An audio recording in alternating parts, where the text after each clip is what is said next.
Disputable ayon sa AFP ang sinasabi ng China na may indisputable sovereignty raw sila sa Spratlys.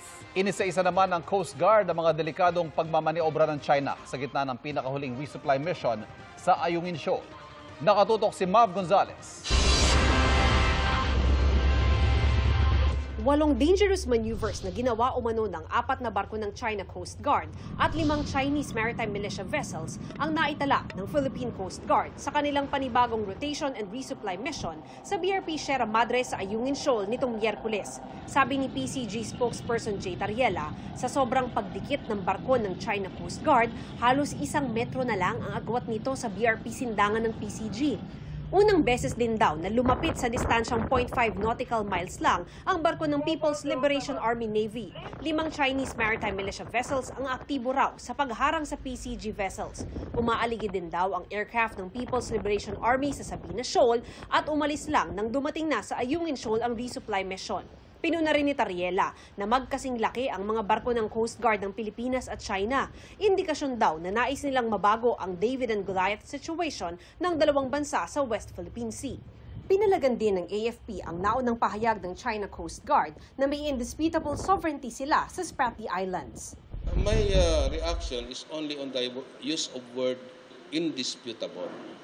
Because I think I have said it already here, that the use of the word indisputable is in itself disputable.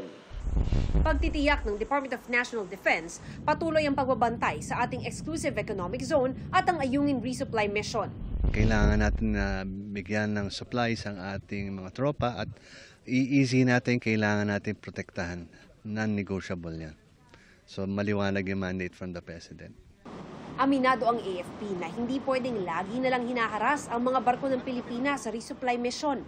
Pero mataas daw ang moral ng mga tropa natin sa West Philippine Sea dahil sa suporta ng mga Pilipino at ng international community.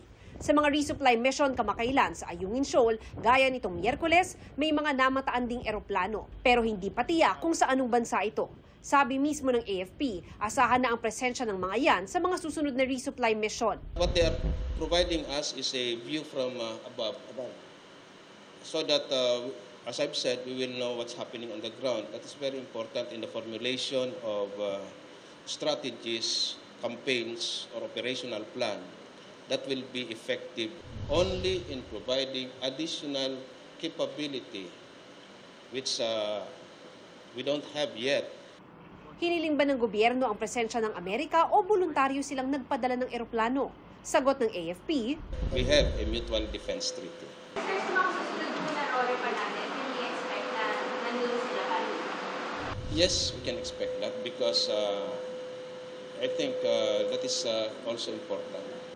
Para sa GMA Integrated News, Mav Gonzalez, nakatutok, 24 oras. Mga kapuso, manatili nakatutok sa balita anumang oras. Mag-subscribe sa GMA Integrated News sa YouTube. At sa mga kapuso abroad, samahan nyo kami sa GMA Pinoy TV at sa www.gmanews.tv.